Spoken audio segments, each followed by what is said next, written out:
This is Bleav In Buckeyes. I'm Bryant with All-American quarterback Jenny Chekwa. We had a game. We won a game. Ohio State takes down Texas Longhorns 14-7. Chill, man. What's going on, man? How you doing? How you feeling, man? Victory one day? I don't know. It's too early for that. But what's up, man? What's going on? Yeah, man. Just feeling good coming off the win, man. I thought, it was a great game. Excited. A lot of former players, guys I played with, were in town. I didn't get to see all of them. I was focused on the game, for real, but I was focused on, seeing how this Buckeye team was going to be able to respond here early on against the number one team in the nation, actually. The number one team in the nation, who I think they're walking that back a little bit in terms of how good Texas was supposed to be now after Ohio State just took care of them. But I'm feeling good. I'm feeling good, man. Yeah, man. Yeah. Once again, this show is brought to you by FanDuel. And now that Ohio State beat the quote-unquote number one team in the nation, we're now favorites on FanDuel with a plus 600 to win the national championship. But yeah, we'll talk about that stuff later. It's funny. It's good to go. But let's start off with some awards, man. Chill, man. We know it was a hard-fought game. I think both teams had a lot to hang their hat on. But let's kind of get right to it, man. We had some guys that kind of stood out in their performance defensively, offensively. I know you want to give out a Buckeye, man. Something we're doing new this year, giving out some Buckeyes, man. But who are you getting a Buckeye sticker to, man? What's going on? This is tough because a lot of guys played great. Played great. I want to give my coming out player of the game, coming out player. I'm making something up, right? But Arvell Reese, man. I've been talking about Arvell Reese. I feel like I've been talking about this Tarblutter, Glenville guy, for years, man. I'm like, man, at some point, this guy's going to show the talent that he is. And it's interesting, man. He wasn't even in the Fox broadcast notes. Like, he got a sack on the third down, and they start talking about Bo Atkinson, the transfer, putting pressure. I'm like, man, you're not going to talk about the guy who got the sack. But, yeah, Arvell Reese, man, just came out there. I thought he was probably the MVP of the game. Let me make sure. A lot of guys play well. Yeah. I would give Arvell Reese the MVP. He gets my helmet sticker. And it's one, obviously he made plays, but just the different ways in which he made plays. Pass rushing, filling the gaps, fourth down stop, forklifting the right tackle for Texas and putting pressure on the quarterback. And I'm going to say this, and this isn't a knock to the rest of the defensive line. This is just a praise to Arvell Reese. I think he might be Ohio State's best pass rusher, right? And a couple years ago when I saw him at practice during training camp, he wasn't in my notes either. I saw him at practice. I remember us coming back on here and talking about it and saying Ohio State has 3 linebackers that look like edge rushers. 3 of them, right? Mm-hmm. Sonny Styles was playing safety at the time. Yeah. C.J. Hicks was playing linebacker, and I said that kid Arvell Reese, man, he just looks like something that is going to be very disruptive. And we'll talk more about it, but he gets my helmet sticker. I gotta give a shout out to other guys too. Jermaine Matthews, heck of a game, man. I think he's on his All-American campaign started versus Texas. He got the pick in the big game early. That starts the hype, and from then on, you get the opportunity. I thought Davis Ebenosian was big time, playing corner, sliding into kind of a nickel dime corner as well, giving a lot of versatility to the defense. Obviously, Caleb Downs is the leader and the guy that gets everything together. So shout out to him. I haven't tweeted about this guy yet. I haven't tweeted about him. Jalen McClain in his first start at safety for Ohio State. There was a competition between McClain and Hartford. We didn't know who was going to actually start. We didn't know how much each of those guys were going to actually play. He didn't come off the field from what I saw. And he made plays. I think he might have had 8 or 9 tackles, may have been second or third in terms of tackles on that defense. Shout out to him. I'm giving him a helmet sticker too, man. I'm giving him a helmet sticker for coming out there, going, flying around, making tackles, a sure tackler. Shout out to him too. So I pass it to you on offense. Yeah.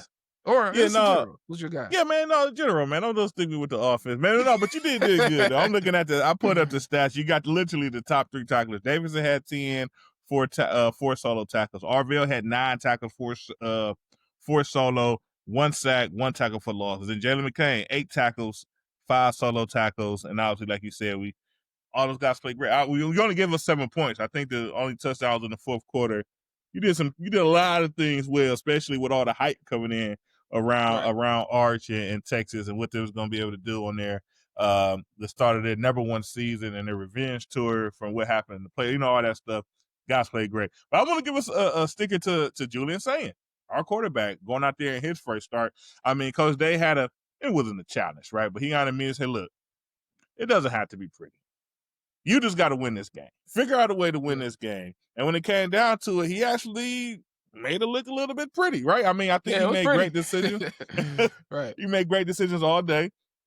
Not the greatest stats in the world. Went 13 of 20, 126 yards, 1 touchdown, a QBR or a 74.5. But you had about 3 drops in the game. I mean, like 3 just blatant drops in the game, right? Yeah. Ball hitting our receivers in 2 hands and in a great position to make a play that they didn't come down with. But that's his decision making when things wasn't clean. The way he decided to handle the ball, not taking sacks, getting the ball out of his hand in a timely place. Early on in the game, right, it looked like Coach Day kind of had some worries with him. It looked like he might have missed Jeremiah Smith in a one-on-one situation. But while making a fantastic throw to our tight end, who unfortunately was not able to make that catch, but he just stayed poised, man. He stayed in the game. He stuck with it. He did whatever it took to win that game. And obviously it was a tight one. He didn't have to go out and throw us down the field to win it because this is the circumstance and the way our defense played. But he just did all the little things it takes for you to just feel very confident about the decision Coach Dave made by making him the starter and him going out there and performing at against, essentially before this game, the guy of all guys, against Arch in that head-to-head matchup and just going out and getting the job done and getting that done. Yeah, he outplayed Arch.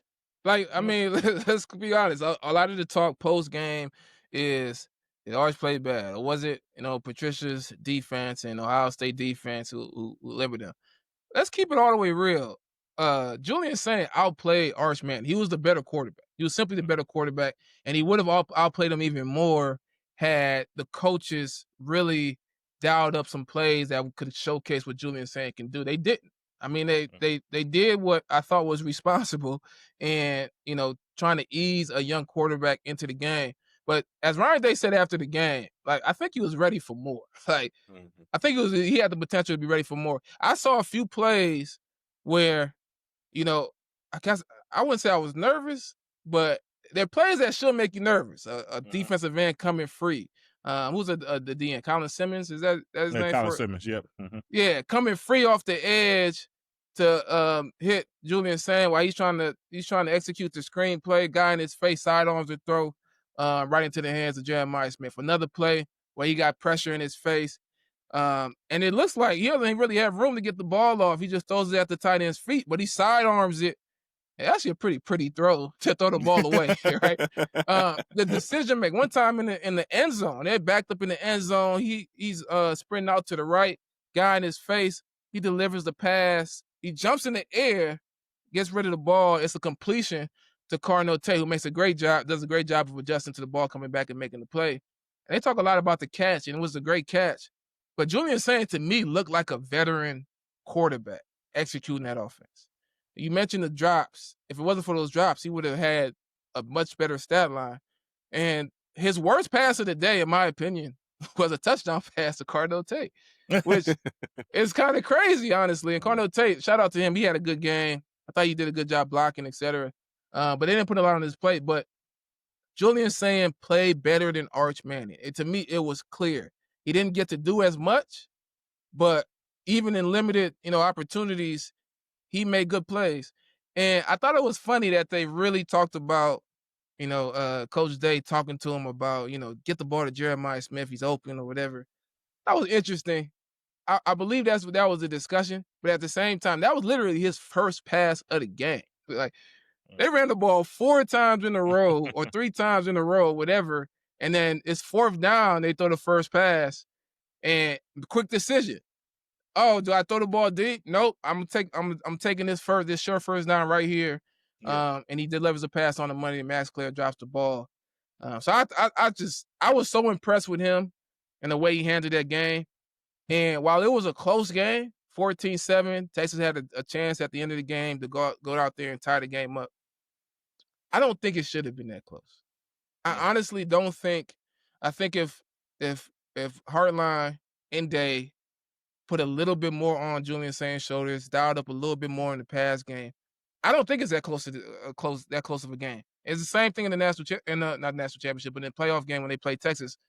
I thought if they were a little bit more aggressive, I don't think it's that close of a game. I thought it was the same situation where, it was a 14-7 because you just did what you needed to do to win the game. You didn't want to give Texas anything.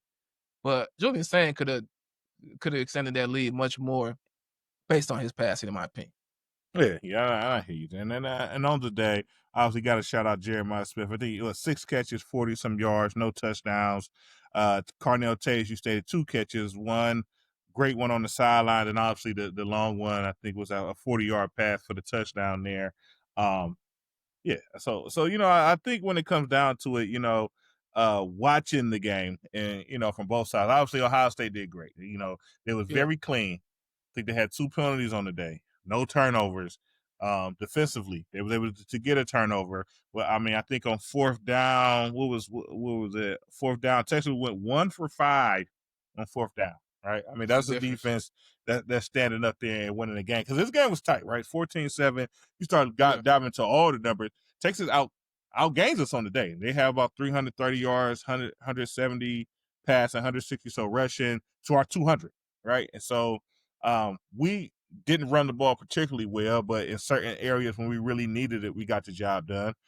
Texas felt like they maybe left a little bit on the ball when it came to the run a little bit. I feel like they kind of maybe got away from it at certain times, but maybe they kind of should have led with it, leaning more on their quarterback and, in the day that he had. But I guess at the end of the day, obviously Ohio State has to feel really well. They came out, they played clean, they played hard, they played tough, they win the game. But if you Texas here and you lose the game 14-7, do you feel that, how are you feeling if you're Texas? I still feel like, you said you lost, but you still should feel pretty good about the game because once again, you hung in there, and obviously you expect other guys, and when I say other guys, maybe your quarterback to kind of make some more plays in the future, if you were to kind of play that game again, right? Yeah, Texas lost his game basically because you went on the road and none of your stars were stars at the end of the day. Like your defensive end, Colin Simmons, he didn't go out there and do anything so disruptive. Something that you're watching the table like, man, there's very little you can do about that. He didn't do nothing. You didn't see his name called much at all outside of maybe one pressure, but Julian Sayin was still able to deliver the ball on target. And then Arch Manning, I mean, he missed the throw to start the game.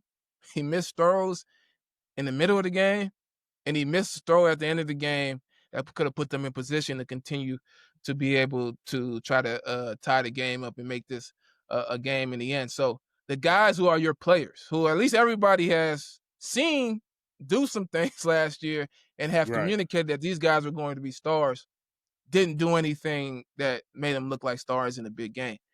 And then Sarkisian, who, he is kind of the Ryan Day of the South. Like, he is the head coach who can scheme up an opposing defense in a way that just makes it hard to stop. He has these plays that really challenge your defensive principles, and you can't do anything about it. He got out coached, in my opinion. Matt Patricia, and we focus a lot on scheme because I think that's just a limitation understanding of what's actually impacting the game. Matt Patricia's ability to use the players to their strengths and for them to really understand the defense and the concept of and what they're trying to do to stop Texas, to me, needs to be applauded. I remember us when we went on live on last week and talked about, okay, what's going to be the keys to winning? And it was a lot about the coaches. How is the offense going to manage a new quarterback? I mean, how much they don't want to put too much on them, but they can't limit them too much, right? I think they got that balance right enough to win the game. And then defensively, how is Matt Patricia going to be able to implement his defense in week 1 without guys making a ton of mistakes, but still being able to do enough to out-scheme or really come on top versus a Sarkisian type offense?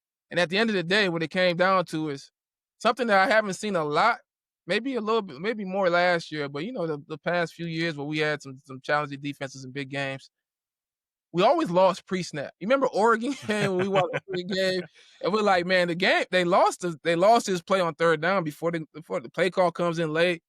Nobody knows what they're doing. The pressure doesn't come. I thought in this game we won so many third downs before the snap. Before the snap, you see everybody pointing and communicating. I mean, I almost felt like I could hear these guys, bro.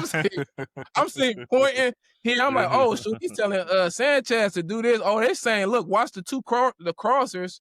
And that pre-snap communication, when you watch the play develop and you see, and when they're showing one thing, they're disguising one thing, and then they end up playing the zone, you can see them passing it off without stress. And Arch Manning is dropping, and he's seeing red everywhere to where his players are looking to go. And that shows me a team that was well prepared. The other thing, and this to me is the biggest thing that Matt Patricia did, is he's taking guys, forget about the scheme. He's taking individual players that are really good players, and he's making sure when the game comes, they're going to be in a position to do what they do best, right?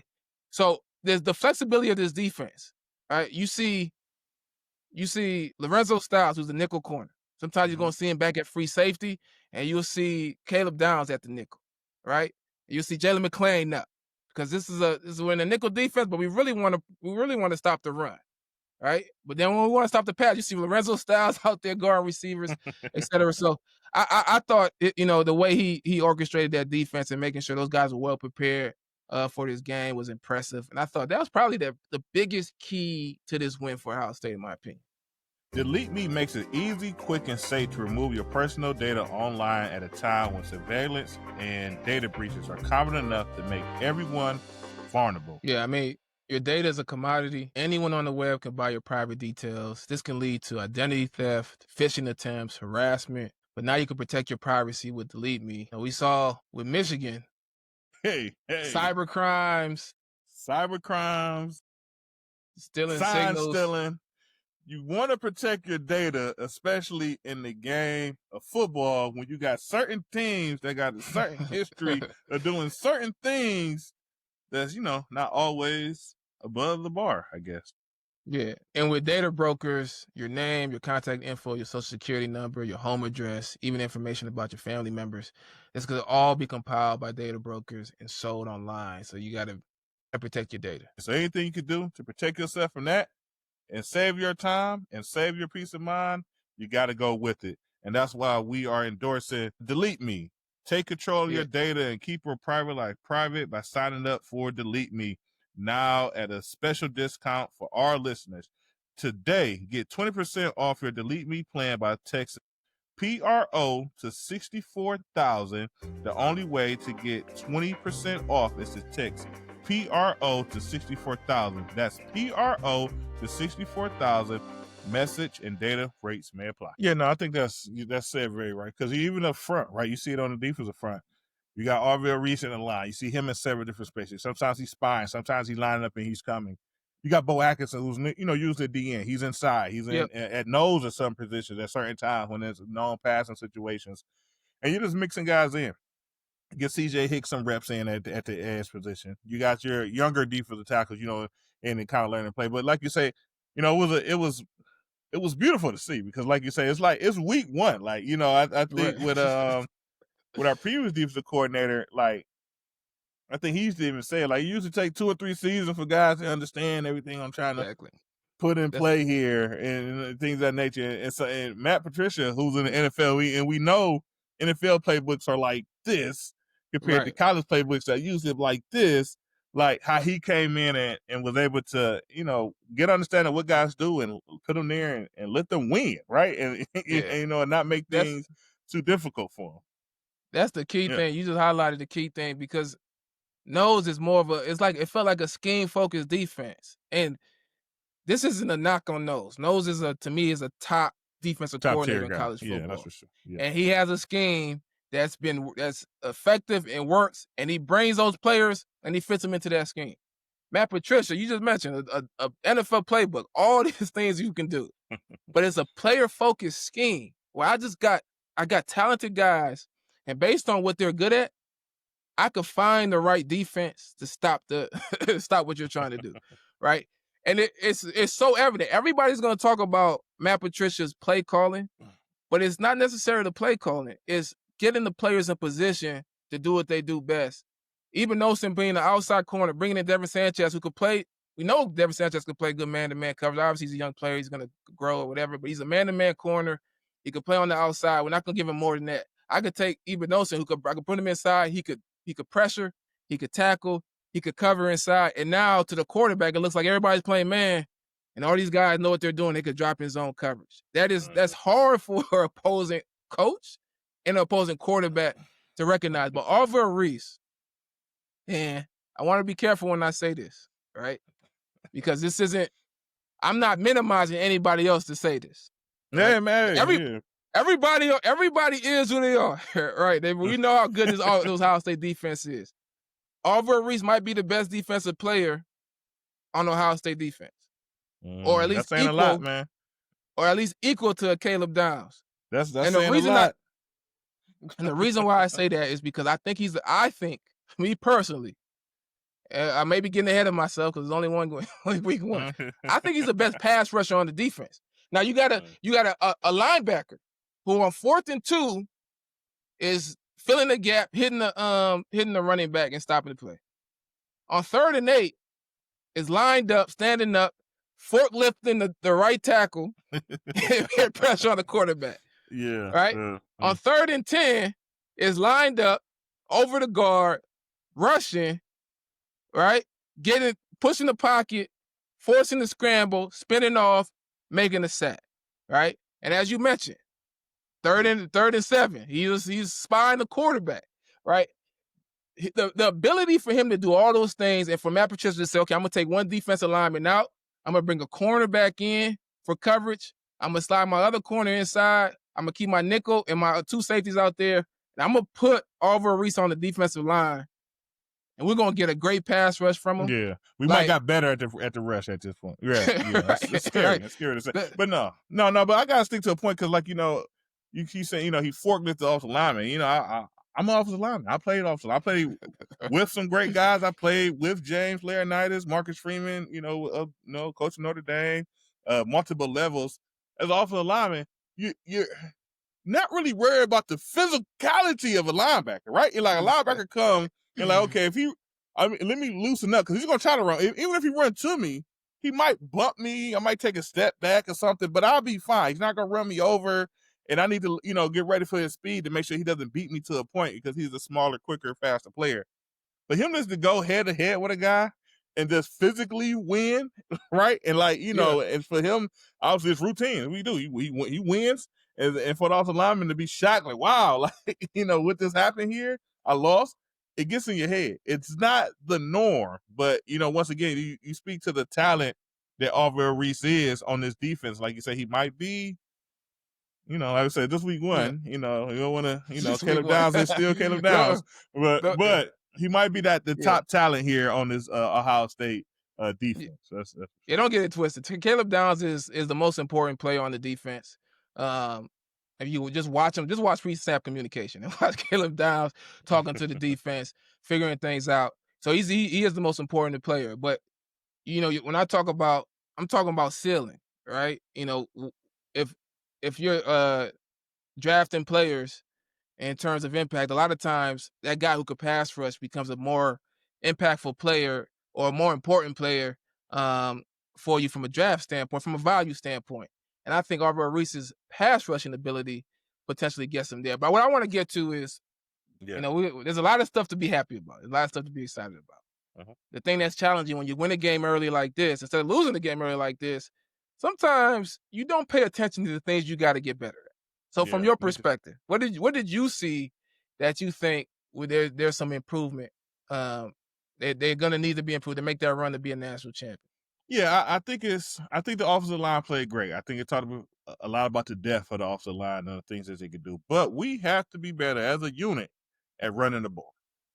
Against Texas, that might be other than maybe, I don't know, Michigan.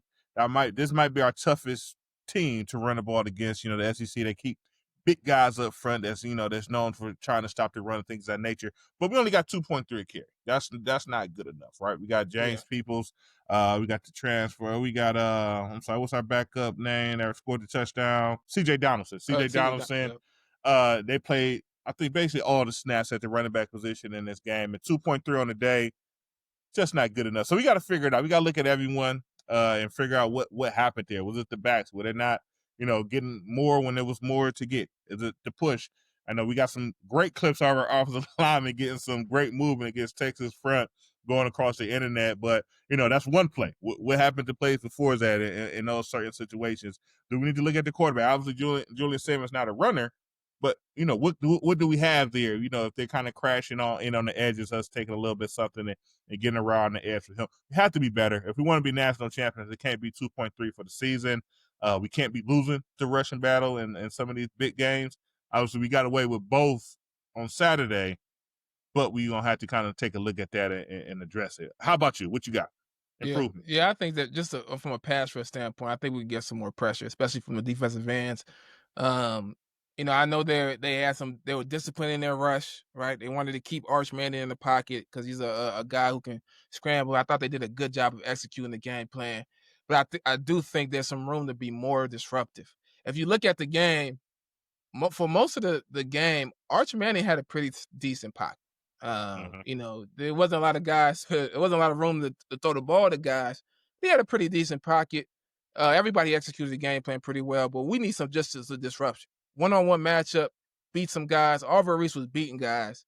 Bo Atkinson had some wins. Other guys had some wins. I want to see more of that. As great as we were in short yardage, I think there's some improvement or some potential improvement from the interior D-line to be able to more consistently, hold their gaps and minimize some of that run. Texas overall ran the ball pretty good. Now, when they needed some of those 4th and 1s, 4th and 2s, we kind of stepped up. It was tough. But first and 10. First and 10. First and 10, they got some things. And then the last thing is, as well as the DBs played, there was some high moments, some key moments where some of that pre-snap communication, they were talking, which I like, but the execution didn't happen afterwards. And that's stuff that usually happens in week one. I remember playing Youngstown State week one and leaving guys free that, when you play Youngstown State, the quarterback never sees that guy, right? He gets hit. But versus teams like Texas, you want to clean that stuff up. So I don't expect that to be an issue. I also expect guys like Devin Sanchez, just guys that are young, who haven't seen the field, whose first game was against a Texas, right? To be better week two. Right? I just expect those guys, now they got their feet wet, to be better as the season goes on. So this is the natural progression is also a part of it as well. Yeah, that's for sure. But yeah, man, I think that's pretty. Oh, one more sticker, just real quick. Will Comerick, our tight end. You talk about Colin Simmons and him being pretty quiet unless he was a free rusher on the day. Our big touchdown pass to Carnell Tate. He has Colin Simmons 1-on-1, fighting his tail off, right? He loses the battle, hits the ground. Simmons stumble, he spins around, gets back in front of him, and keeps that clean pocket, gives Sayen that time to hit that 40-yard ball to him. Just wanted him to give a quick buck out for that, because sometimes that stuff get missed. But 1-on-1 against probably a first-round a first-round defensive end, you need a Buckeye sticker for that, man. But, hey, man, that's our show, man. We got Grambling coming up. One more improvement. My guy, Brian Hartline, and our guy, Coach Day, it's time. It's time to it's time to take the leash off of Sayen. It's time to let Super Sayen come out. Yeah, I want Brett Favre level. I want him to let it fly. It's time to let it fly. And we got Grambling coming up. Let it fly. I want to see full Super Sayen, a full Super Sayen. Obviously, week one you don't want to do it. So with the natural progression, it's week two. I want to see Sayen at his full capacity. But that's it. Nah, I got you. And follow us, YouTube, Spotify, Apple. We'll be bringing the season. Week 1, we're 1-0. Way to go, Buckeyes. Let's get ready for week 2. We're going to end this show, as always, with a nice OH. Yo. Go Bucks. Talk to you guys soon. Go Bucks.